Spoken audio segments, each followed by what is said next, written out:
مطالبات اور Y D اے کی طرف سے بڑی بہترین بات کی. اور اب میں آؤں گا، چونکہ میں جب یہاں آیا تھا تو میں نے اپنے جو فارن میڈیکل گریجویٹس ہیں ان سے میں نے کچھ انفارمیشن خود بھی لے لی آج کے حوالے سے، اور جنرل جو ان کی مشکلات ہیں اس حوالے سے.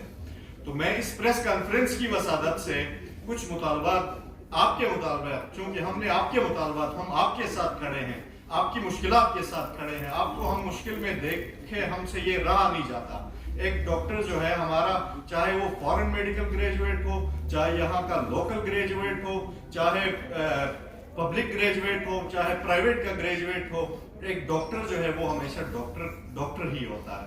تو اس وجہ سے میں آپ سب کے مطالبات اس پریس کانفرنس کی وسادت سے اور میڈیا کے توسط سے ایوان بالا تک میں پہنچاؤں گا. اس میں جو پہلا ایشو تھا یہ ایگزام سکیجولز کے حوالے سے. دنیا میں تمام ملکوں کے اپنے اپنے ایک سسٹمز بنے ہوئے ہیں. سال میں کوئی 4 دفعہ میڈیکل لائسنسنگ ایگزامز ہوتے ہیں، جبکہ پی ایم ڈی سی جو ہے کبھی سال میں 2 دفعہ کرنے کا سکیجول لا دیتا ہے، اور کبھی جو ہے کوئی 1 دفعہ، اور کبھی سکیجول ایسے چینج کرتے ہیں جس میں کوئی ان کی جو پالیسیز ہیں ایگزام کی اس میں تسلسل ہے ہی نہیں. اس کی وجہ سے ہمارے جو فارن میڈیکل گریجویٹس ہیں ان میں ایک ذہنی، آپ کہہ لیں کہ پریشر اور ذہنی تناؤ کا وہ شکار ہوتے ہیں.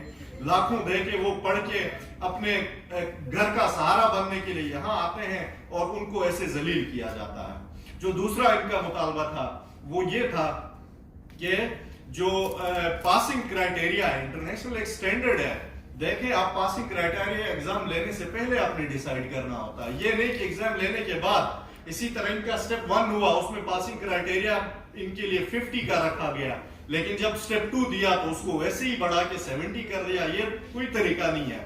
اور اس کو جو ہے ہم Y D A Islamabad, Y D A Punjab کے ہمارے بھائی بیٹھے ہوئے، اس چیز کو ہم کنڈیم کرتے ہیں کہ یہ جو کرائٹیریا ہے یہ پری ڈیسائیڈڈ ہونا چاہیے ہے. جب کوئی ایک لڑکا یا کوئی لڑکی ڈاکٹر فرسٹ ایئر میں جاتی ہے تو یہ کرائٹیریا اس کے لیے اسی ٹائم یہ ڈیسائیڈ ہو کہ 5 سال بعد اس نے ایگزام دینے ہیں تو کتنے پرسنٹیج پہ اس نے پاس ہونا.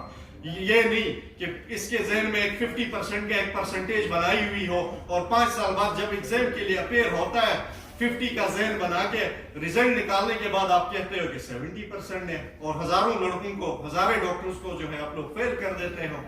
تیسرا جو ان کا مطالبہ تھا وہ یہ تھا، آپ لوگ آج کل مہنگائی تو ویسے ہی بڑھی ہوئی ہے، ہر بندہ جو ہے پریشان ہے. جو فارن میڈیکل گریجویٹس ہیں وہ اپنے گھر کا سرمایہ، کروڑوں کا سرمایہ لگا کے یہاں آتے ہیں. آپ فیس جب بڑھاتے ہیں تو کوئی ایک پرسنٹیج بڑھائیں، کوئی 50% بڑھا لیں. پہلے ان کی فیس 3000 تھی، 3000 سے آپ جو ہے 20,000 پہ لے کے گئے ہو. اس چیز کو ہم کنڈیم کرتے ہیں. آپ جو ہے پرانی فیس اسی طرح جو ہے 3 سے آپ 4 کر سکتے ہیں، 5 کر سکتے ہیں. یہ کوئی طریقہ نہیں کہ آپ 20,000 اس کو آپ لوگ کر لیں. اور چوتھا اور جو سب سے اہم، جس کی وجہ سے ہمارے ڈاکٹرز کی Y D A Gilgit Baltistan سے لے کے Y D A Islamabad, Y D A Punjab, Y D A K P کے، وائی ڈی اے سندھ اور وائی ڈی اے بلوچستان جس میں شدید غم و غصہ پایا جاتا ہے، وہ یہ کہ 3 دن سے اس سردی میں ہمارے یہ foreign medical graduates P M D C کے سامنے ایک اپنا جائز مطالبے کے لیے پرامن احتجاج کر رہے تھے. نہ انہوں نے کوئی تنکا توڑا، نہ کوئی ایسا پرتشدد احتجاج کیا. پھر جو ہے اسلام آباد کی پولیس کون ہوتی ہے، آ کے ان کے جو بیٹھے ہوئے چٹائیاں ان کو اٹھا کے پھینک دیتی ہے، ان پہ تشدد کرتی ہے. ان کے خون کا ہم حساب لیں گے، ان پہ جو چوٹ لگی ہے اس کا انتہائی ہمیں غصہ ہے، اس کا ہم حساب لیں گے اور ہم اس چیز کو کبھی جانے نہیں دیں گے. میں چونکہ ٹائم تھوڑا سا کم ہے، باقی بھائیوں نے بھی بڑی ڈیٹیل بات کی، اس کی توسط سے ایک دفعہ پھر میں جو ہے آپ تمام میڈیا کے دوستوں کا انتہائی مشکور ہوں. اور میں بتانا چاہوں گا کہ وائی ڈی اے اسلام آباد جو ہے فارن میڈیکل گریجویٹس کو اکیلا نہیں چھوڑے گی. ہم آپ کے ساتھ ہیں، آپ کے مشکل وقت میں آپ کے ساتھ ہیں. آپ ہمارے بھائی ہیں، ہم آپ کے بھائی ہیں. ہم ہمیشہ ساتھ رہیں گے. آپ سب کا بہت